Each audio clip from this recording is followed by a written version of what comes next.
Señor les bendiga, mis hermanos, en esta mañana. Si no estábamos despiertos, ya nos despertamos.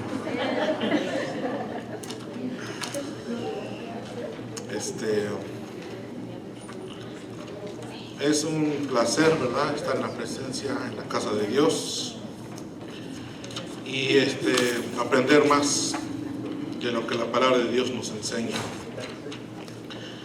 Hace 8 días empezamos una nueva unidad, un nuevo trimestre, y vamos a aprender acerca de Jesús, quién es, qué hace y qué enseña. ¿Cuántos saben quién es Jesús? Amén, amén. Jesús, ¿quién es? El Hijo de Dios. Es el Hijo de Dios, Salvador. El Cordero. Amén.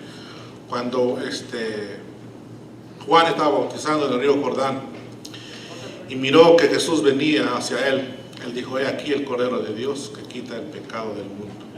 Amén. Ese día Jesús venía ya decidido, ¿verdad?, a ser bautizado por Juan para comenzar su ministerio aquí en esta tierra. Y Jesús, después de ser bautizado y estando con sus discípulos, le dijo que quién ellos pensaban que era Jesús. Unos decían que él era un profeta y que era... Pero Pedro dijo que tú eres el Cristo, el Hijo del Dios viviente. Pedro no es que acertó, sino que ¿qué le dijo Jesús? ¿Quién se lo reveló? El Padre. Entonces, vamos a aprender en esta unidad quién es Jesús, qué hace y qué enseña.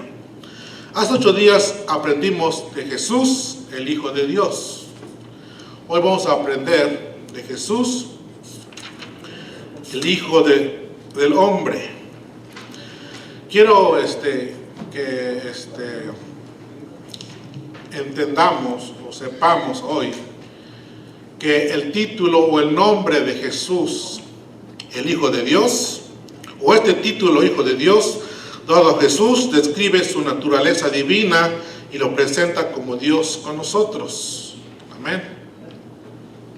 ¿Qué quiere decir cuál es lo que representa este nombre para Jesús? Describe su naturaleza divina y lo presenta como Dios con nosotros. ¿Sí? Ese es el Hijo de Dios. El Hijo del Hombre,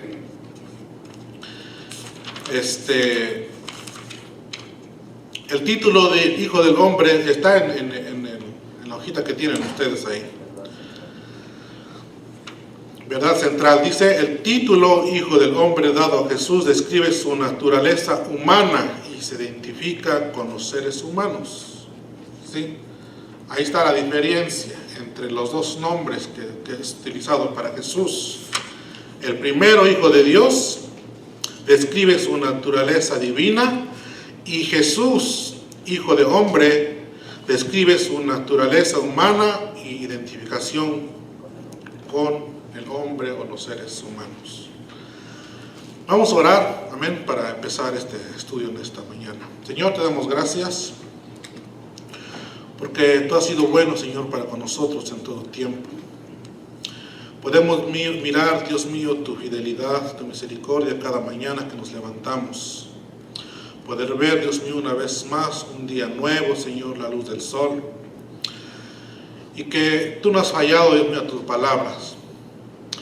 En esta mañana te damos gracias por todo ello, Señor, pero también te pedimos que tú seas enseñándonos en esta tarde, en esta mañana.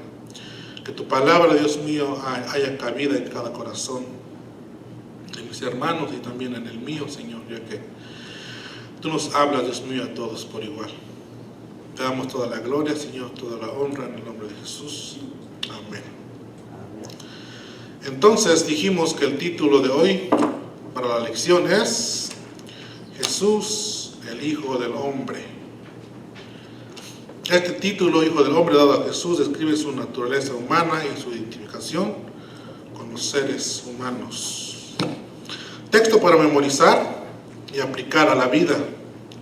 Marcos 8:31, y dice: y comenzó a enseñarles que era necesario al Hijo del Hombre padecer mucho y ser desechado por los ancianos, por los principales sacerdotes y por los escribas, y ser muerto y resucitar después de 3 días. Introducción. Dice: para muchos cristianos existe aún la interrogante: ¿por qué Jesús se hacía llamar Hijo de Hombre? El título sin duda tenía mucho valor para Jesús, ya que en el Nuevo Testamento se menciona 85 veces, 82 veces de las cuales se registran en los Evangelios, y las otras 3 en el resto del mismo, del Nuevo Testamento. Este título parece el preferido de Jesús para llamarse a sí mismo. Es glorioso y profundo, y su significado porque nos presenta a un Cristo humano, al nivel de los hombres, objetivo de su obra redentora. También lo coloca como el siervo que sirve al hombre y sufre por él. Jesús, al venir a este mundo, tenía un propósito. Ese propósito era de rescatar al ser humano de la caída que había sufrido en el huerto del Edén cuando el hombre pecó y cayó de la gracia de Dios. Dice que estuvo destituido de la gloria de Dios. Estábamos separados de la gloria de Dios por causa del pecado. Pero Jesús venía a este mundo a identificarse con el hombre, ¿sí? A traerle una nueva esperanza, a traerle una vez más, a entregarle, ¿verdad?, una vez más esa vida eterna que tuvo al principio. Pero esto no iba a ser fácil para Jesús, o no iba a ser nada más venir y solamente eso. Tenía que pagar un precio para rescatarnos una vez más. Satanás lo sabía en el principio también de su ministerio de Jesús, cuando Jesús fue bautizado por Juan, y dice que él fue por el Espíritu Santo guiado al desierto a orar por 40 días y 40 noches. Jesús estaba ayunando, y en ese último día quizás, cuando Jesús estaba quizás totalmente desgastado físicamente, porque espiritualmente estaba bien, ¿quién se le presentó? Que le presentó Satanás, a ofrecerle que si él postrado le adorara a él, dice que él iba a entregar todas las naciones de la tierra, sin pasar ningún sufrimiento de lo que Jesús ya sabía que le esperaba. Pero él no quiso pasar por un camino fácil. ¿Por qué? Porque quería demostrar el gran amor que tiene por la humanidad. ¿Sí? Él quizá hubiera aceptado la oferta de Satanás al postrarse y adorarlo. Y de esa manera él obtenía todos los reinos de la tierra. Pero ese no era el plan de Dios, o el plan de Jesús. Jesús recibe en el Nuevo Testamento muchos títulos, pero el más importante de todos es el Hijo del Hombre. Era el preferido del Maestro, él usó para referirse a sí mismo y a su ministerio mesiánico. El título estaba libre de connotaciones políticas y tenía un significado más completo que ningún otro, pues combina bien los aspectos presentes y futuros del ministerio de Jesús. Voy a pedir que alguien me ayude, para que me ayude a leer las citas bíblicas. ¿Quién quiere ayudar? Mateo 8:20, ¿qué dice? Jesús le dijo: las zorras tienen guaridas y las aves del cielo nidos, mas el Hijo del Hombre no tiene dónde recostar su cabeza. Amén. En los evangelios se habla de Jesús como uno que se ha identificado con el hombre para sufrir por él y redimirlo. Mateo 20:28. ¿Qué dice?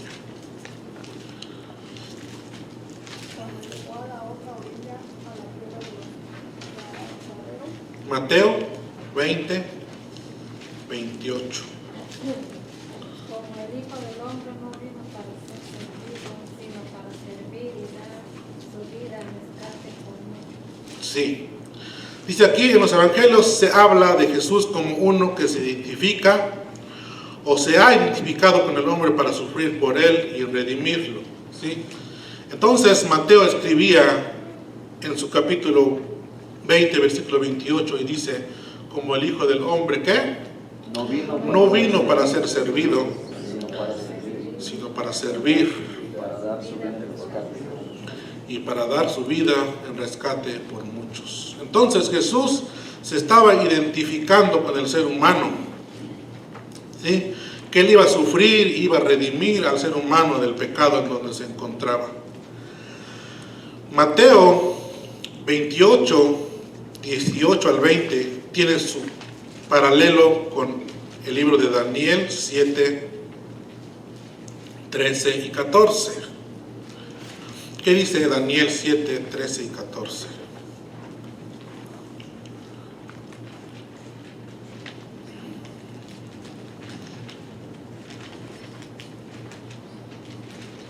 ¿También 7 qué, hermano? 7, 13 y 14. Miraba yo en la visión de la noche, y he aquí con las nubes del cielo venía uno como un hijo de hombre, que vino hasta el anciano de días, y le hicieron acercarse delante de él.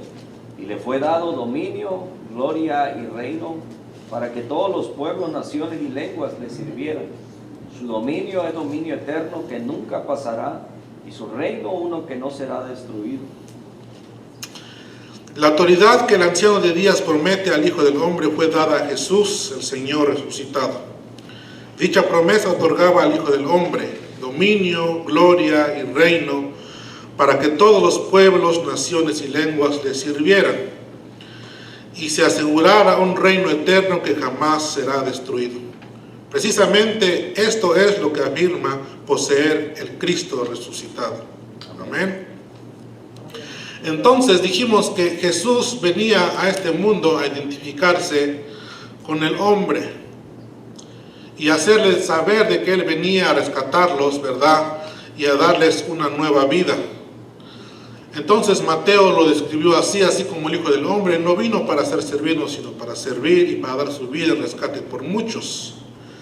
Filipenses 2:5 dice, haya pues en vosotros este sentir que hubo también en Cristo Jesús, el cual, dice, siendo en forma de Dios, no estimó el ser igual a Dios como cosa que aferrarse, sino que se despojó a sí mismo tomando forma de siervo, hecho semejante a los hombres, y estando en la condición de hombre se humilló a sí mismo, haciéndose obediente hasta la muerte y muerte de cruz.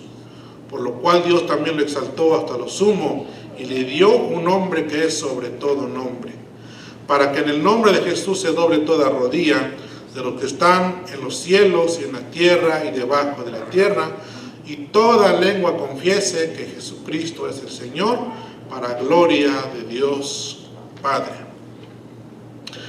El versículo 8 es muy importante y dice, estando en la condición de hombre, se humilló a sí mismo, haciéndose obediente hasta la muerte y muerte de cruz. Él se estaba haciendo hombre como nosotros, amén, para identificarse con el ser humano.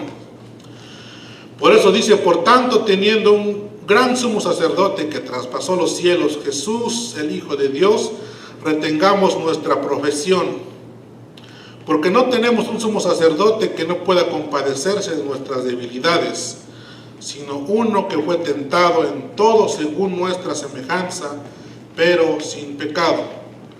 Acerquémonos pues confiadamente ante el trono de la gracia para alcanzar misericordia y hallar gracia para el oportuno socorro. Esto es muy importante que nosotros podamos entenderlo, hermanos.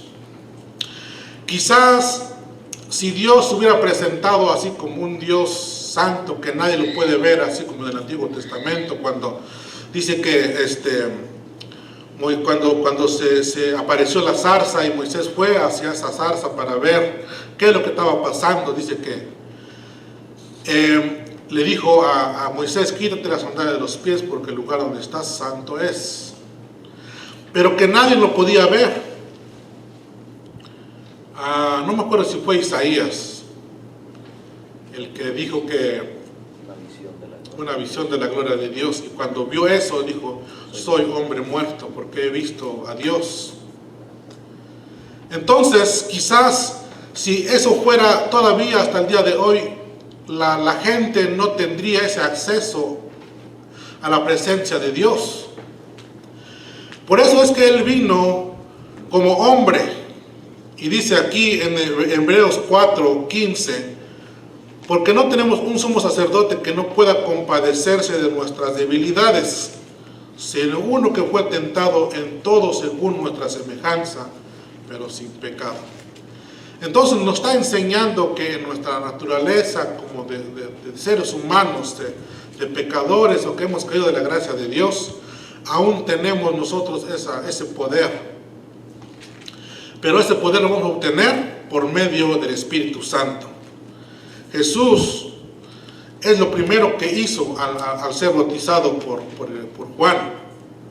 Dice que el Espíritu Santo lo guió al desierto para orar y ayunar por 40 días y 40 noches. Si nuestra relación con Dios no es buena, entonces no tenemos nosotros el poder para vencer al pecado.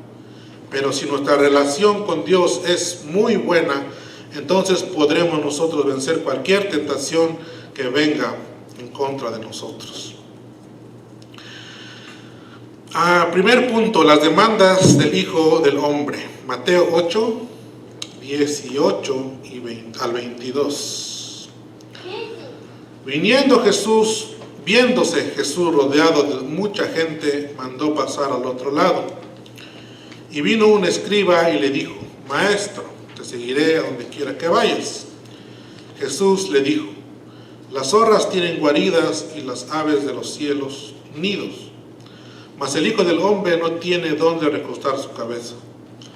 Otra vez sus discípulos le dijo: Señor, otro de sus discípulos, le dijo: Señor, permíteme que vaya primero y entierre a mi Padre. Jesús le dijo: sígueme.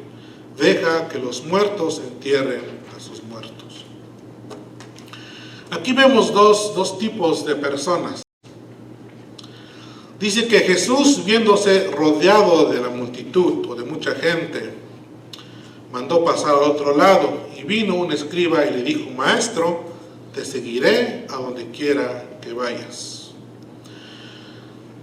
Si Jesús había venido para llamar a los pecadores al arrepentimiento o a seguirles, ¿por qué es que se muestra como un cierto rechazo de Jesús hacia este hombre escriba que le dijo: Maestro, te seguiré a donde quiera que vayas? Y Jesús le contestó: las zorras tienen guaridas y las aves del cielo nidos, mas el Hijo del Hombre no tiene dónde recostar su cabeza. Estos versículos aparecen entre la serie de milagros que Jesús realizó. Quizás por eso es que este escriba quiso expresar su deseo de seguir a Jesús, pero este deseo no era totalmente sincero, sino que porque había visto los milagros que Jesús había hecho. Por eso es que él pensó que ser seguidor de Jesús sería también el más importante. Porque acuérdense que un escriba era un hombre estudiado. Un escriba era el que interpretaba la palabra de Dios. Y quizás dijo: no, pues los discípulos de Jesús, sus seguidores, no tienen estudios como yo. Entonces, si yo me hago seguidor de Jesús, podré ser más importante que los demás. Entonces, era difícil que un escriba viniera y manifestara deseo de estar permanente con él, pues Jesús se oponía al legalismo de tradiciones promovidas por los escribas. Evidentemente, este hombre tenía una visión equivocada de Cristo y de la naturaleza del reino. No podemos pensar, no podemos asegurar lo que este escriba pensaba acerca de Jesús, pero podemos imaginarnos que este escriba pensaba que, siendo un seguidor de Jesús, tendría todas las facilidades para poder vivir una vida muy cómoda. ¿Por qué? Porque Jesús estaba siendo muy popular entre la gente, tenía muchos seguidores. Entonces quizás eso es lo que él buscaba. Pero Jesús quería ser sincero con él. ¿Sí? Y muchas veces nosotros tal vez nos equivocamos de esa misma manera cuando presentamos el Evangelio a otras personas que no conocen a Jesús, diciéndoles que cuando vengan ellos a Jesús se acaban los problemas. Pero ¿qué dijo Jesús acerca de eso? Dijo: en el mundo tendréis aflicciones, mas confiad en mí, que yo he vencido al mundo. O sea que Dios no nos prometió una vida muy fácil, sino que vamos a pasar por tribulaciones, por momentos difíciles. Pero como leíamos hace rato lo que decía Pablo en el libro de Romanos, ¿quién nos podrá separar del amor de Dios? Cuando estamos verdaderamente fundados en el amor de Dios, no hay nada que nos pueda separar. Jesús en las bienaventuranzas, cuando habló en el monte de las bienaventuranzas, en el capítulo 5, creo que es versículo 11 o 12, dice que seremos vituperados por causa del nombre de Dios, ¿sí? Pero dice que al ser vituperados o a ser maltratados por causa de Dios, nosotros seremos bendecidos o seremos más que bienaventurados. ¿Por qué? Porque estamos sufriendo por la causa de Dios. Quizás este escriba no estaba tomando en cuenta esa parte, de que el seguir a Jesús no es cualquier cosa. El seguir a Jesús se requiere determinación, se requiere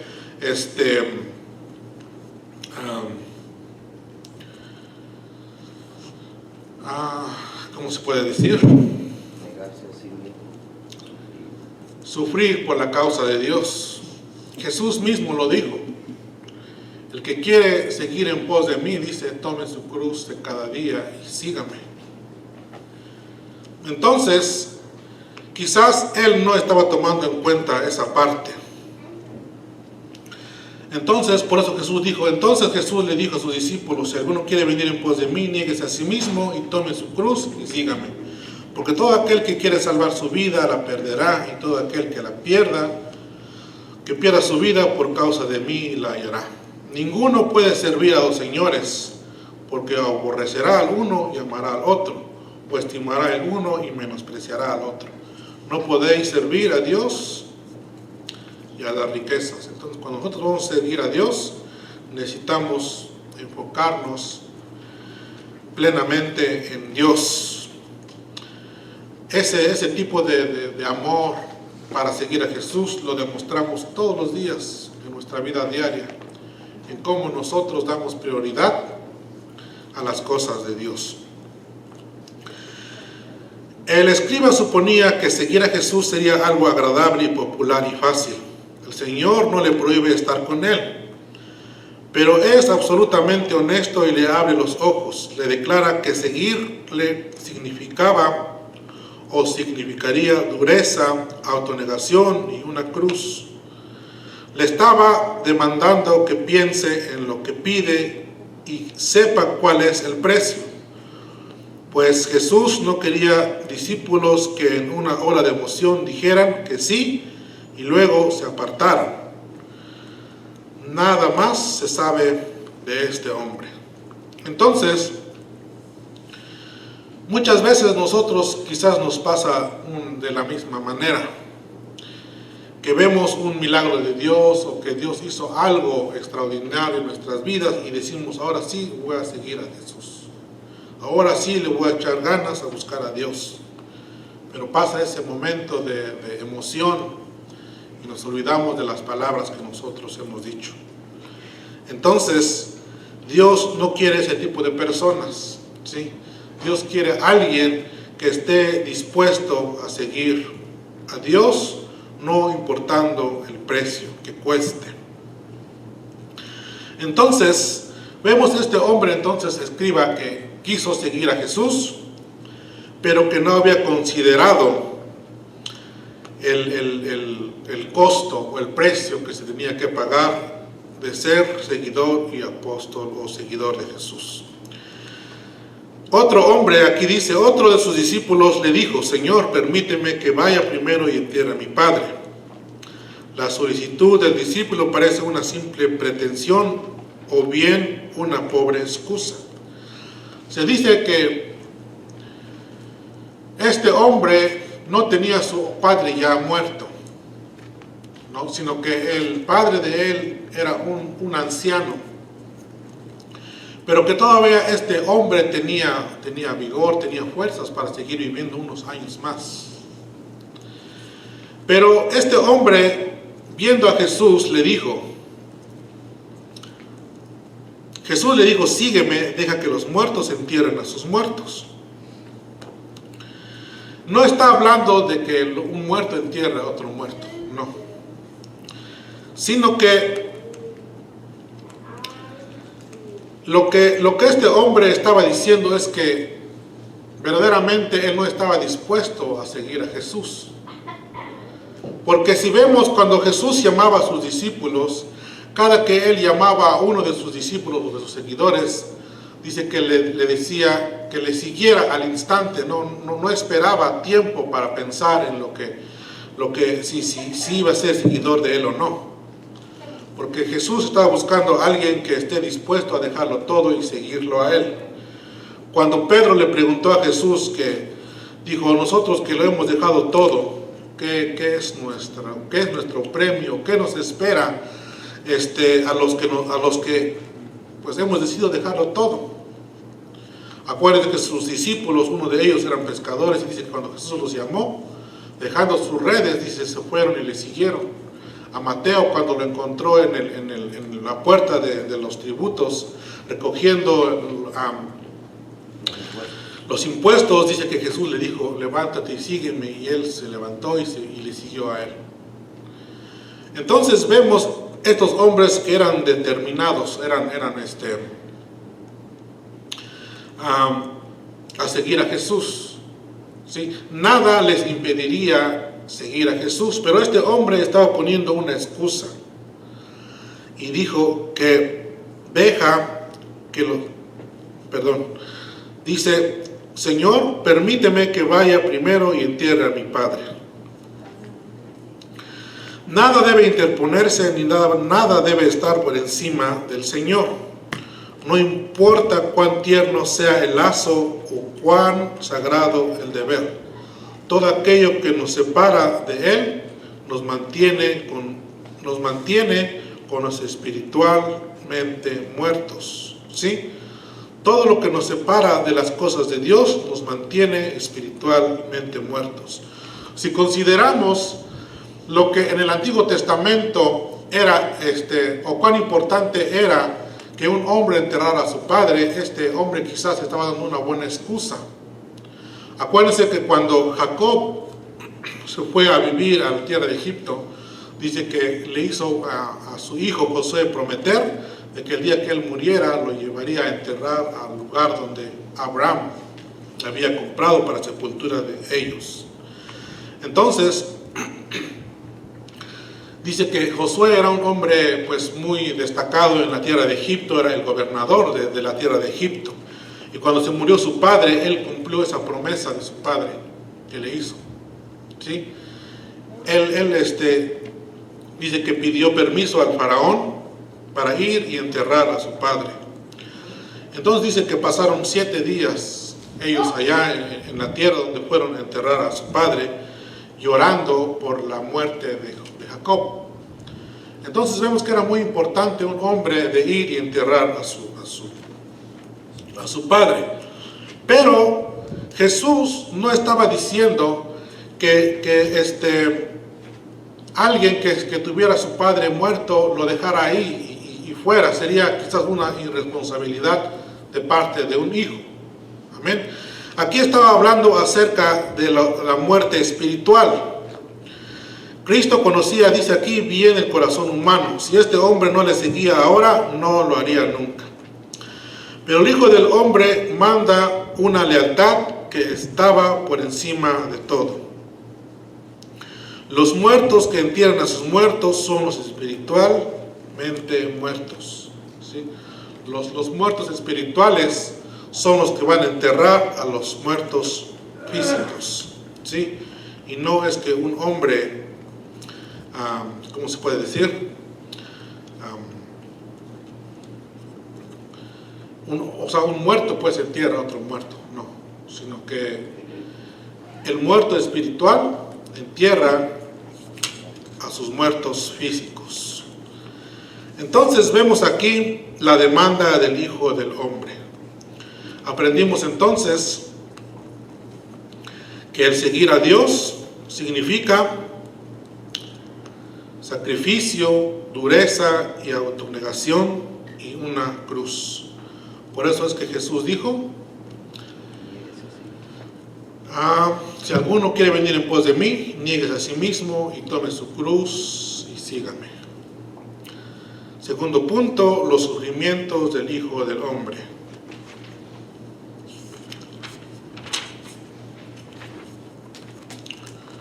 Si tienen una pregunta, pueden hacer. Marcos 8:31 al 33, y dice así: y comenzó a enseñarles que le era necesario al Hijo del Hombre padecer mucho y ser desechado por los ancianos y por los principales sacerdotes y por los escribas, y ser muerto y resucitar después de 3 días. Esto les decía claramente. Entonces Pedro le tomó aparte y comenzó a reconvenirle. Pero él, volviéndose y mirando a los discípulos, reprendió a Pedro diciendo: quítate de delante de mí, Satanás, porque no pones la mira en las cosas de Dios, sino en las de los hombres. Los sufrimientos del Hijo del Hombre es el segundo punto. La cruz estaba cercana y Jesús brinda a los discípulos oportunidades consecuentes para que conozcan profundamente en su doble naturaleza y en su razón de ser. Esto es, en su condición y ministerio como Hijo de Hombre. En el 32 dice, solamente es una frase, y dice: esto les decía claramente. Tenía que tener claro en su mente el significado de sus sufrimientos redentores, pues esto era la esencia y el resumen de la doctrina cristiana. Era vital para la continuación del propósito de redención eterna de Dios. Entonces vemos aquí que Jesús estaba diciendo que él iba a sufrir rechazo por los ancianos de Israel. Jesús quería dejar claro a sus discípulos el sufrimiento o lo que el Hijo del Hombre venía a padecer en la tierra. Pero sus discípulos quizás no lo entendían muy bien en ese momento. Por eso es que Pedro le dijo: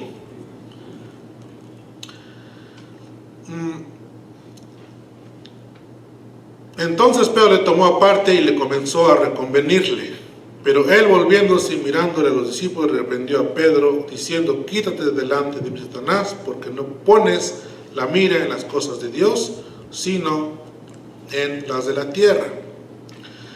Dijimos que al principio, en la introducción, que Jesús venía a identificarse con el hombre, pero que también venía a rescatar al hombre de su pecado. Pero ese rescate que iba a hacer le iba a costar sufrimiento a él. Entonces, quizás los discípulos no comprendían por qué es que Jesús tenía que morir o ser desechado o ser sí, rechazado por los judíos o por los ancianos de Israel. ¿Sí? Ellos pensaban que teniendo un Jesús o un Mesías, esperaban reinar con él. Por eso por eso sus discípulos le preguntaron a Jesús acerca del reino de Dios. ¿Sí? Porque ellos pensaban que Jesús en esos días establecería su reino en la tierra, pero no pensaban ellos que Jesús iba a morir verdaderamente en una cruz, siendo azotado, ¿verdad?, por todos los judíos. La acción de Pedro denota la perplejidad en que se encontraban los discípulos. Para la mente de sus devotos discípulos, quienes les había reconocido como Cristo o el Mesías, el anuncio de su muerte resultaba inconcebible. Era la contradicción de su condición de Mesías. No podían aceptar como marcas de su tarea como Mesías el sufrimiento, el rechazo y la muerte. Evidentemente, Pedro no había oído lo que el Maestro dijo sobre su resurrección. Su mente estaba impresionada con la idea de la muerte, que para él significaba un fracaso. Para ellos, la muerte de Jesús no era quizás una ganancia, sino que para ellos era la muerte de Jesús, dice aquí, significaba un fracaso. Y muchos hoy en día piensan de la misma manera. Hace unos años, cuando dicen que el Papa vino aquí a Estados Unidos, habló acerca de la muerte de Jesús, o el sacrificio que Jesús hizo en la cruz por nosotros. Y él decía que la muerte de Jesús en el Calvario, o el sufrimiento que él padeció, era un fracaso.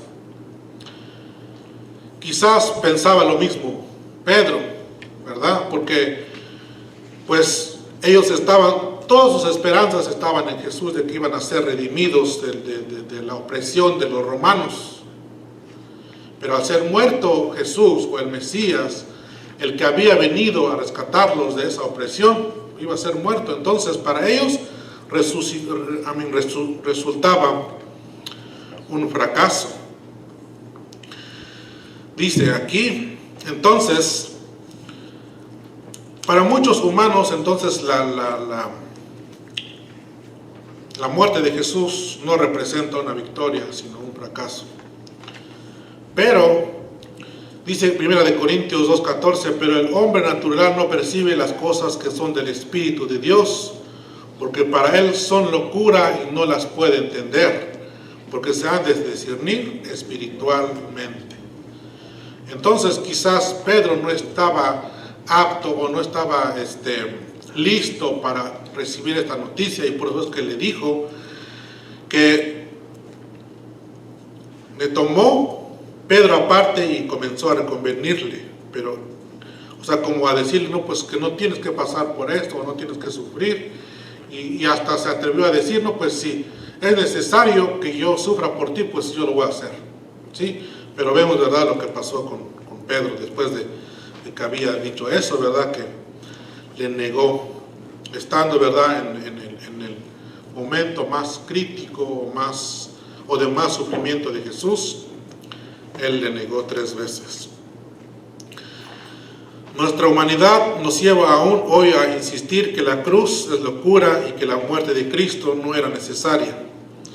Pero la predicación de la palabra o de la cruz es sabiduría y es poder de Dios para salvación a todo aquel que cree. Amén. Otra vez lo voy a leer. Dice: la predicación de la cruz o de la palabra es sabiduría y es poder de Dios para salvación a todo aquel que cree. Entonces, la muerte de Jesús no fue un fracaso, amén, sino fue una victoria, porque dice que venció a la muerte, y ahora la muerte no tiene potestad sobre nosotros cuando nosotros le hemos recibido en nuestro corazón como nuestro Señor y como nuestro único Salvador. Tercer punto, el rechazo del hombre del Hijo, el rechazamiento del Hijo del Hombre. Marcos 14, 61 al 65. Dice, mas él callaba y nada respondía. El sumo sacerdote le volvió a preguntar y le dijo, ¿eres tú el Cristo, el Hijo del bendito? Jesús le dijo, yo soy. Y veréis el Hijo del Hombre sentado a la diestra del poder de Dios y viniendo en las nubes del cielo. Entonces el sumo sacerdote, rasgando su vestidura, dijo, ¿qué más necesidad tenemos de testigos? ¿Habéis oído la blasfemia? ¿Qué os parece? Y todos ellos le condenaron, declarándole ser digno de muerte. Y algunos comenzaron a escupirle y a cubrirle el rostro y a darle de puñetazos y a decirle profetiza. Y los alguaciles le daban de bofetadas.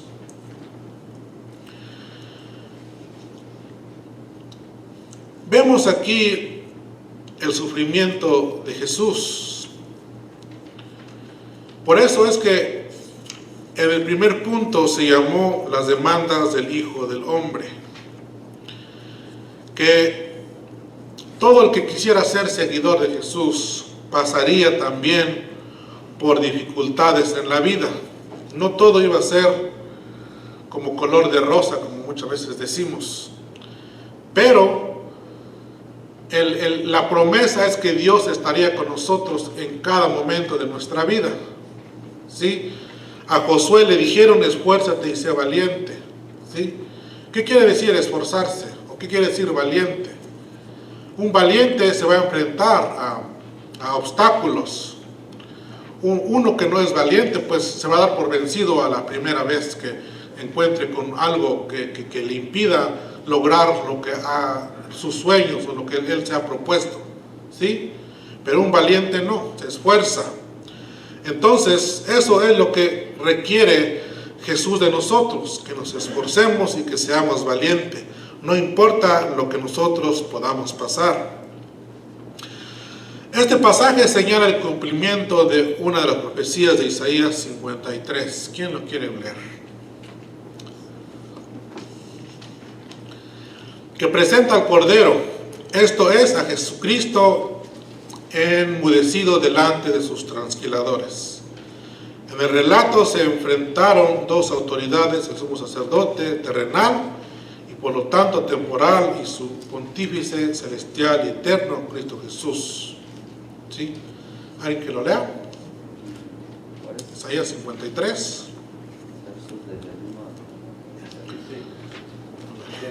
El del 1. Sí. Dice, ¿quién ha creído a nuestro anuncio y sobre quién se ha manifestado el brazo de Jehová? Subirá cual de nuevo delante de él, y como raíz de tierra seca, no hay parecer en él ni hermosura. Le veremos más inatractivo para que le desechemos. Desechado y despreciado y dejado entre los hombres, varón de dolores, experimentado en quebranto, y como escondimos de él su rostro, fue menospreciado y no lo estimamos. Ciertamente llevó en nuestras enfermedades y sufrió nuestros dolores, y nosotros le tuvimos por azotado, por herido de Dios y abatido. Mas él herido fue por nuestras rebeliones, molido por nuestros pecados. El castigo de nuestra paz fue sobre él, y por su llaga fuimos nosotros curados. Todos nosotros nos descarriamos como ovejas, cada cual se apartó por su camino, mas Jehová cargó en él el pecado de todos nosotros. Angustiado él y afligido, no abrió su boca. Como cordero fue llevado al matadero, y como oveja delante de sus legisladores, enmudeció y no abrió su boca. Hasta ahí está bien. Aquí vemos que en este momento se estaba cumpliendo una de las profecías de Isaías, ¿sí? Que él iba a sufrir, pero que en su sufrimiento no iba a abrir su boca. Dice, ¿quién ha creído a nuestro anuncio? Pocos respondieron al Evangelio con fe. Muchos, al ver el sufrimiento de Jesús o la mayoría de los seguidores en ese tiempo, lo habían abandonado, lo habían dejado solo. Entonces, en el 53:2 dice: subirá cual renuevo delante de él, y como raíz de tierra seca no hay parecer en él, ni hermosura le veremos más sin atractivo para que le deseemos. Una rama sin valor parece en él, o ninguna hermosura, realeza o majestad visible. ¿Por qué? Porque no era un típico de un rey que fuera azotado como lo que estaba pasando Jesús. Él estaba siendo azotado por los romanos. Dice: despreciado, considerado como sin valor, irrelevante, indigno de valor o afecto, experimentado en quebranto. Escondimos nuestro rostro de él, un gesto de desprecio o de disgusto. El siervo sufrió como sustituto de los pecadores para traerles la paz, lo que dijimos al principio. Que Jesús venía a este mundo como el Hijo del Hombre para identificarse con el hombre, para sufrir por él y para darle una vida eterna.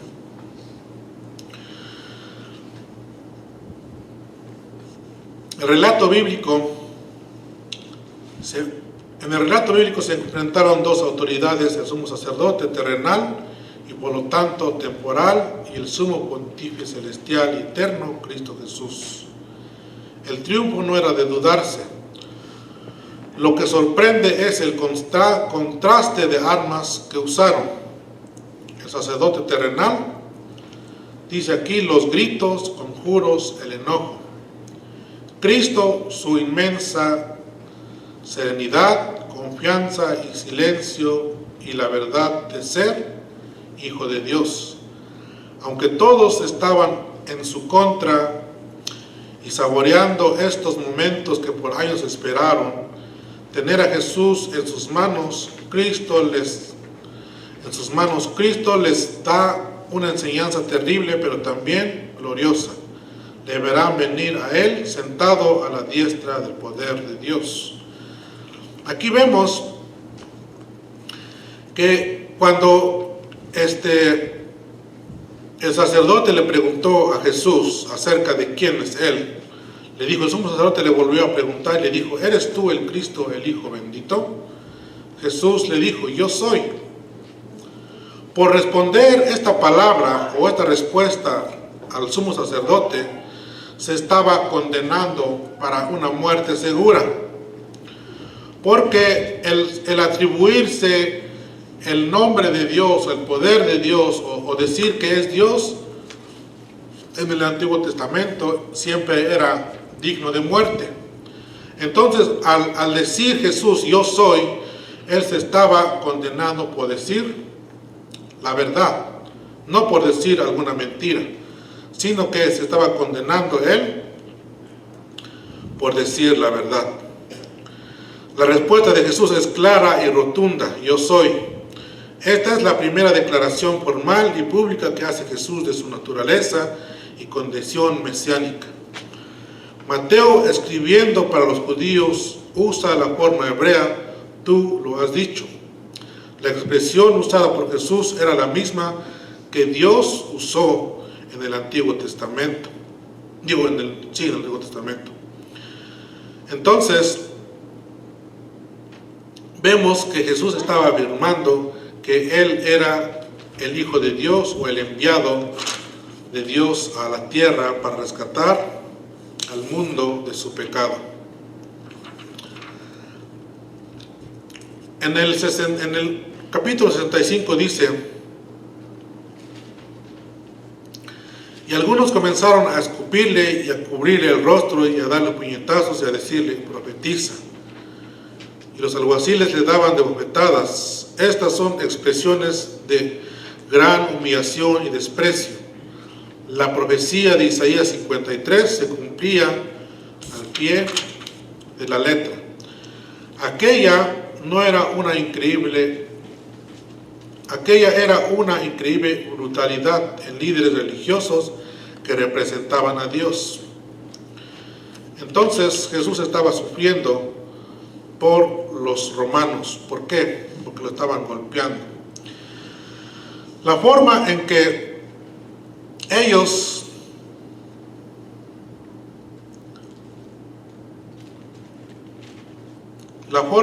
dieron a conocer su rechazamiento y desprecio de Jesús como el Hijo del Hombre fue escupiéndole, golpeándole, teniendo aún su rostro cubierto, gritándole infamias.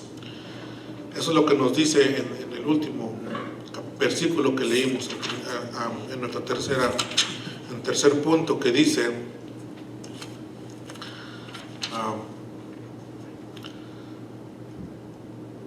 y algunos comenzaron a escupirle y a cubrirle el rostro y a darle de puñetazos y a decirle profetiza, y los alguaciles le daban de bofetadas. Esa era la manera de demostrar su oposición hacia Dios o su rechazo. La forma en que hoy en día muchos dan a conocer su rechazo es por la indiferencia, la burla y la rebeldía. Sin embargo, estas actitudes en nada impiden que Jesucristo sea el Hijo del Hombre. ¿Cómo nosotros damos a conocer nuestro amor o nuestro rechazo a Jesús? ¿Le amamos a Él sirviéndole? ¿O todavía aún nos estamos aferrados, ¿verdad?, a rechazar su sacrificio que hizo por nosotros en la cruz? Jesús es el Hijo del Hombre, el que vino a describirse como una naturaleza humana y identificarse con los seres humanos. Amén. Amén. Que el Señor les bendiga, mis hermanos, y el pastor con nosotros. Gracias a Dios. Hemos visto en estas 2 semanas, ¿verdad?, la naturaleza divina, la naturaleza del Señor, siendo hombre, 100% Dios y 100% hombre. Amén. Tenemos, gracias hermano, tenemos pan, ¿verdad?, para que usted pueda llevar. Está en la cocina y lo mantenemos dentro del refrigerador, ¿verdad?, porque está muy caliente. Tiene que abrir el refrigerador y servirse. Así es que creo que hay suficiente para todos. Y lleve extra este pan si no lo aprovechamos, ¿verdad? Bueno, aquí desafortunadamente se tira.